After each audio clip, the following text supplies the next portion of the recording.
Hi, I'm Gail Sokol, and on today's show, we will have another Oven-Side Chat. Welcome to Baking Radio.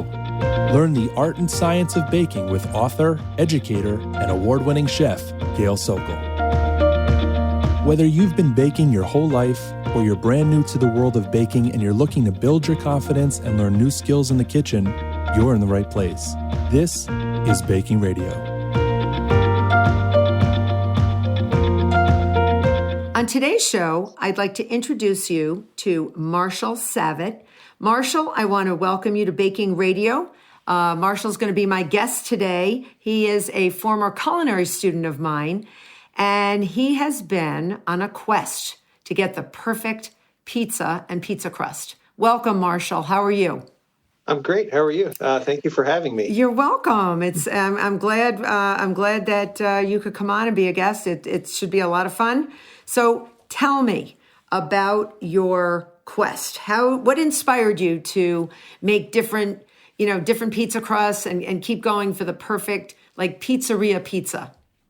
This all started, I want to say, about 6 months ago. I saw a Facebook photo from a friend of mine who will remain nameless, and the pizza was, in my opinion, just kind of a very sorry-looking pizza. It had burnt cheese and a crust that looked underdone to me. And that kind of inspired me. I said, you know what? I can probably do better. I could probably maybe even help this person out a little bit.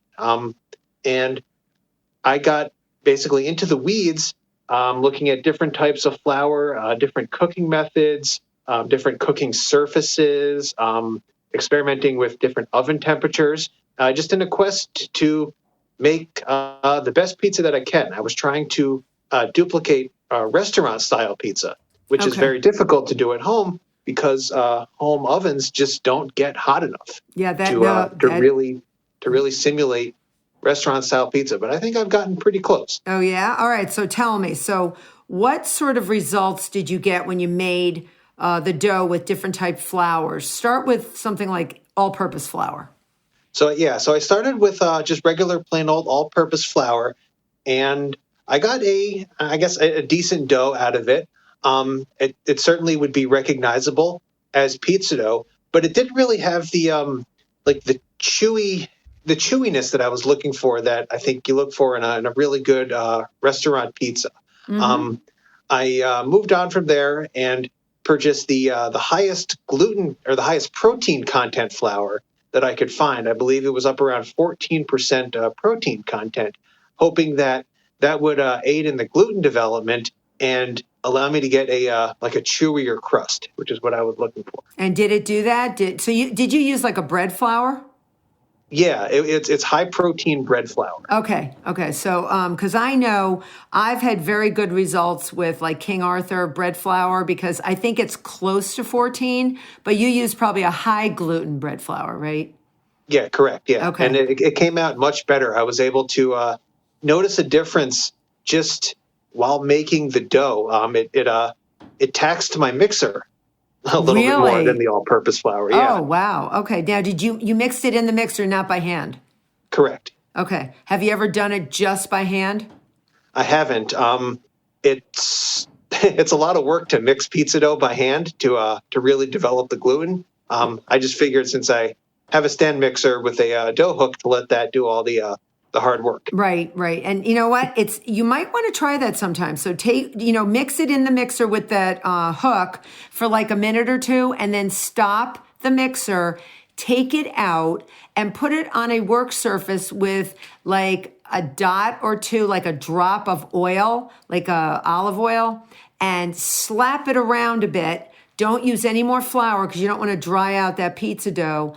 And see what you can do, because you can really develop the gluten. I literally take it and slap it down on my work surface and then pull it and slap it down again. And it really does stretch out the gluten and create a very nice elasticity that I've seen. So you might want to try that. And it also helps you determine by hand, because your hands are your best tools, how it should feel when you're ready and you feel it is the perfect dough. That's a great idea. I think I'll have to try that. I've been basing the amount of mixing time just on minutes. Okay, but you don't have to be so, like absolutely, it's got to be 5 minutes of kneading. You want to feel it. And sometimes it may be done earlier, sometimes it may need a few more. But the one thing I've learned, me personally, is not to add too much flour, because I always find that it'll make a drier pizza dough. Maybe you found that as well. I have. I've actually preferred wetter doughs, which I find a little harder to work with, to stretch out, but I think the flavor is just better. Oh, I totally agree with you. Now, what do you use to make your dough so you can press it out? Like, what do you use? Do you use more flour? Do you use, because I just recommended a little bit of like little olive oil. You can even use a little tiny bit of water on your fingertips just to push it out. Yep, I use olive oil. I have some food handler gloves, and I just dip them in a teeny bit of olive oil so that they don't stick to the dough, and I use that to kind of press and roll it out. I find that it adds a good flavor to it too. It does when the olive oil cooks. It does. So you were taught well, Marshall. Because that's actually a little trick that a lot of people don't know about. They think they have to throw on more flour, and they don't realize it's just drying out the dough. And another thing that I like to do sometimes, if I do make a pizza or any type of a yeast dough, I'll withhold 1 cup of flour and just put in all the other flour but 1 cup. And if I need it, I'll put it in. And sometimes I'll need the whole cup, and sometimes I won't, and the dough is still beautiful and elastic and smooth without it. So that's a little trick that I've learned over the years. I think it was Nancy Silverton, this great bread baker, I don't know if you remember, but she had a very, very famous La Brea bakery in California that she has since, I think her ex-husband owns it, but we won't get into that. And she has owned other businesses and does as well. But she's a very, very well-known, famous baker, and I just love her recipes. So that was a little trick I learned from her. Now, have you ever tried other types of flour? I have. I've experimented with 2 parts all-purpose flour and 1 part whole wheat flour. Okay. I've experimented and had made dough that's 2 parts bread flour and 1 part whole wheat flour. I've tried 100% whole wheat, which doesn't work too well. It's just the gluten just doesn't develop enough to make something that's really recognizable as a pizza crust. Yeah, but the whole wheat. Go ahead. Yeah, the whole wheat brings a lot of flavor to it, and it seems to make a less stretchy dough. I think that has something to do with the whole wheat kind of cutting through the gluten strands as it gets mixed. Yeah, so let's go. Let's maybe some listeners might not understand why that would be. So whole wheat flour has the 3 parts of the wheat kernel on there, right? So it's got the endosperm, which is the center portion, the bran, and then it's got the germ. And the bran is what is sharp. So when it's ground into flour, it actually can interfere with gluten production. It cuts through the gluten strands as they try to sort of line up and make this protein matrix. And if they cut, carbon dioxide can't get stuck in those little openings. So that's why whole wheat flour tends to make denser breads and pizza doughs. So if you when you combined it with your bread flour or your all-purpose flour, did you have better results? I did. I found that the 2-to-1 ratio of white flour to whole wheat flour produces the best results with the best taste. Okay. I think it needs to be the whole wheat flour just needs to be a lesser part of the flour or a lesser part of the dough to make a viable pizza crust. Yeah, I agree. Have you tried any other flours other than whole wheat or bread? I haven't. I've been considering trying a rye flour. Oh, interesting. Which I think might make an interesting pizza dough. I haven't tried it yet, though. That's next on my list. Okay, that sounds cool. And you could even do like Swiss cheese on top and sauerkraut and like a Reuben pizza. Yeah, Reuben pizza. Oh, Marshall, I see a Reuben pizza in your future. I see that too. That sounds pretty good. It sounds good, right? That would be awesome. Yeah, you can't, again, rye a lot of people don't realize rye doesn't make high quality gluten, although it has a little gluten in it. It doesn't create the highest quality. So you do have to use some bread flour or all-purpose flour with it in order to get the best gluten production. So something to think about. That sort of sounds cool. Yeah, I think I'm going to start with my standard 2-to-1 ratio and work from there. Yeah. See what results I get first before I start tinkering with it. Absolutely. And so talk about, you mentioned that you were talking about what you put the pizza on in the oven, like parchment paper versus flour or cornmeal. What has your experimentation shown from those? I've tried a number of different, materials to allow me to take the pizza, in and out of the oven quickly without it sticking to anything. I've tried cornmeal, I've tried flour, and I've tried parchment paper. Okay. And I stick with parchment paper because it's the easiest to work with the ability to kind of correct the pizza if you mess up putting it into the oven. I found that when putting flour or cornmeal on a peel and then putting the pizza on the peel, I basically have one shot to get it off of the peel into the oven. Yeah. And if I don't get it exactly right, the pizza kind of gets deformed or it folds over or I get holes in the pizza and the toppings leak through. Well, my favorite is you slide it on the peel. You don't have enough cornmeal or flour on the bottom, and the toppings go in the oven, and the crust stays on the peel. And I've had that, and that's a disaster and a mess in and of itself. But that's another show. So don't do that. Don't experiment with that. Did you ever try semolina flour for dusting the peel?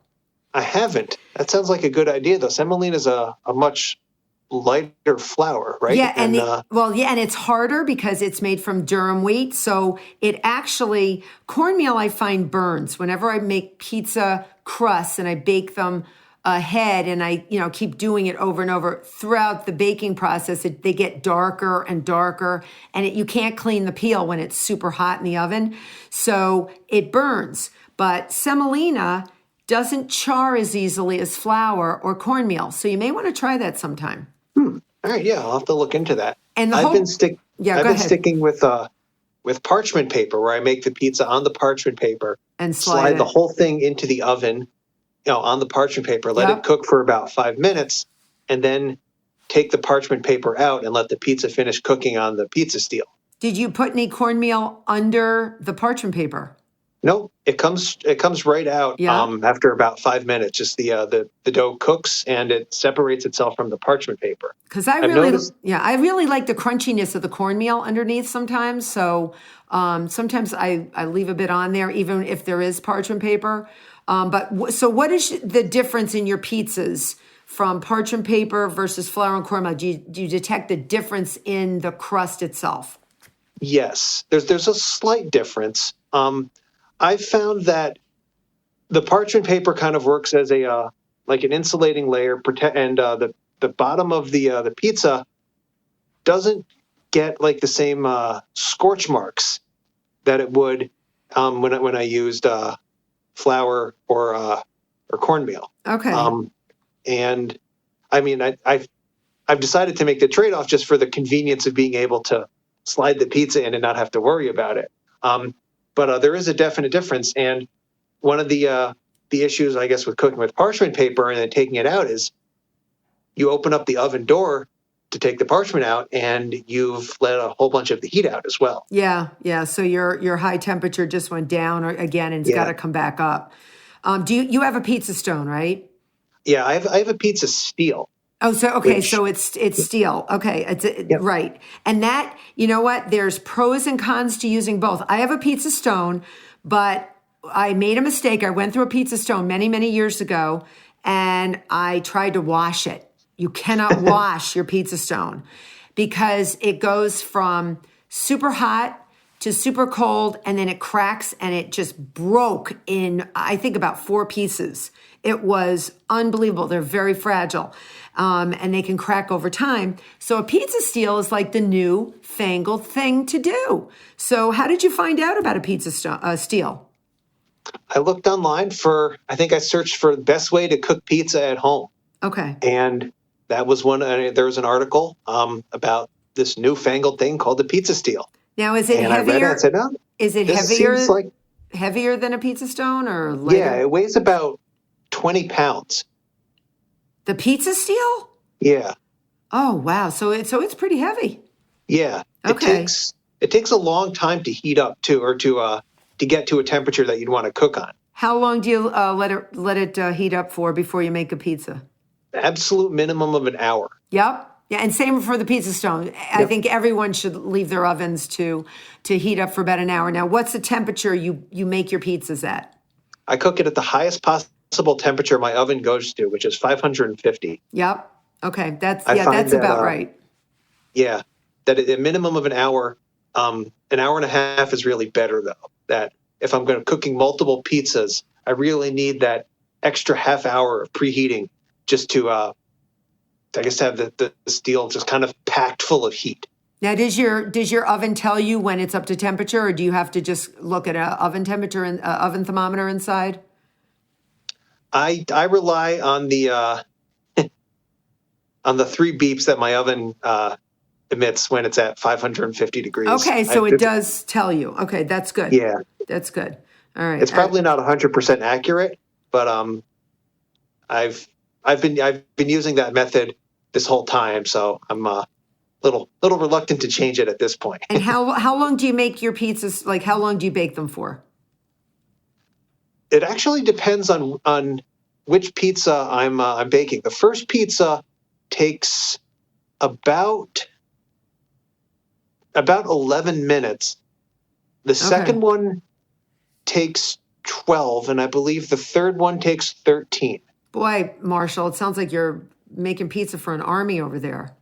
Well, when you heat up the oven... You might as well, right? Yeah, you might as well. Well, that leads me to another question. Have you ever tried pre-baking your pizza crusts without the toppings and then cooled them and then allowed them to maybe be individually wrapped and frozen for another time so you can just make what you want and then put it back in the oven with the toppings as you want it?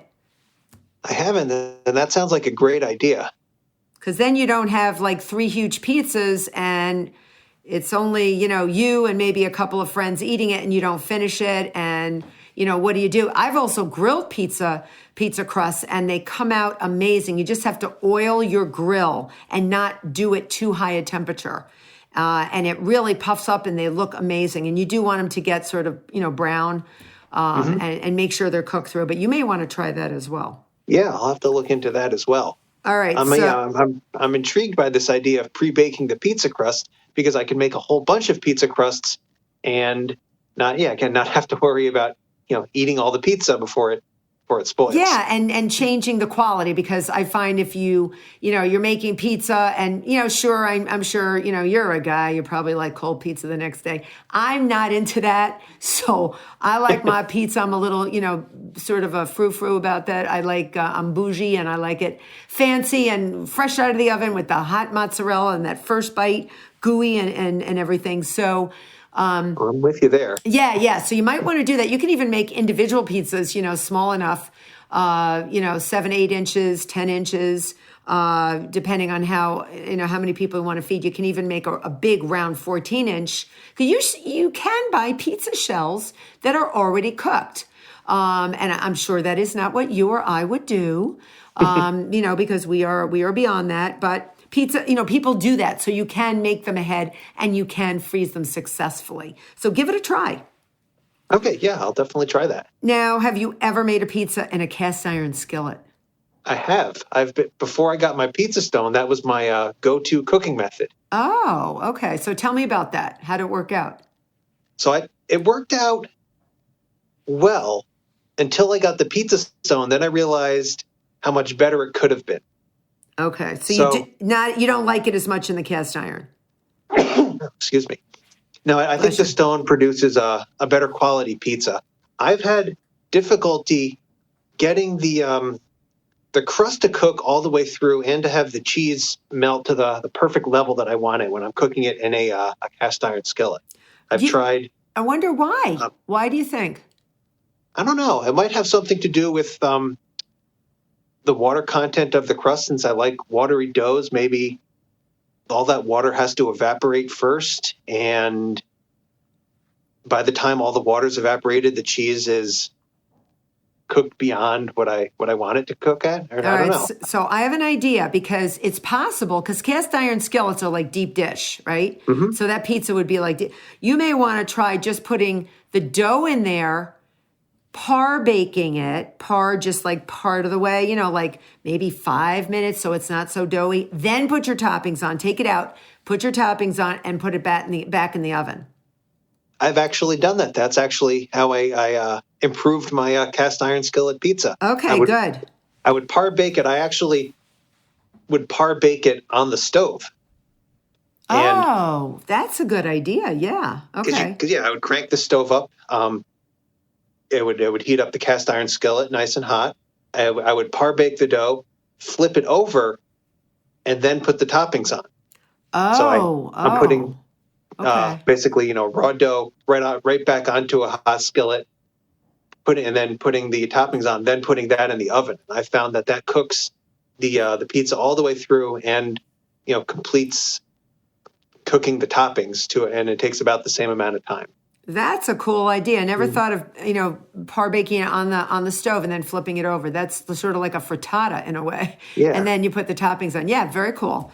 Now, let's go back to the dough itself. What type of yeast do you use? I have been using instant yeast. Yeah. I find it's so much more convenient than fresh yeast. I agree. I totally and a lot of fresh yeast, it's dead by the time you have it, by the time you bring it home and use it. I don't know about you. Have you ever seen fresh yeast in the grocery store lately? You can't even find it. I don't think I know I've seen it in my lifetime, but I can't recall seeing it in the store recently. Yeah, I mean, we used it when I taught culinary school, and you used it in culinary school. And then finally they told us, let's switch out to instant active yeast, because that's the fast rising yeast for people that are listening, and you can use less of it. It's a finer, more, less granular, and you can mix it right in with your dry ingredients. You can mix it right in with your flour and your salt. So it's so much easier to use. Now, do you activate your yeast, or do you? You do. Okay. So how do you do that? I determined that my the hot water on my faucet is basically the perfect temperature to activate yeast. I'll measure out the water first, put that in the bottom of the mixing bowl, and then I'll add the yeast in. And after about 5 minutes or so, it's activated. I can see the yeast kind of doing its work. Okay. I've experimented with different liquid sugars to see if I can get a different result or a better result, or just what that does when activating the yeast. All right, so you do know that if it's instant active yeast, you don't even need to proof it. Proofing is when you want to see if it's alive and it gets foamy, which is what you're describing. But I know. It's just a force of habit. I bet you're a guy, you like to see the puffy fermentation process doing, right? I know you do, right? Admit it. Admit it. Yeah, that's true. I'm just like into convenience, so I'm like, I'm done with that. I just want to throw the yeast in with the flour and put the water in. Now, how do you know what the temperature is of your water? Do you have a thermometer?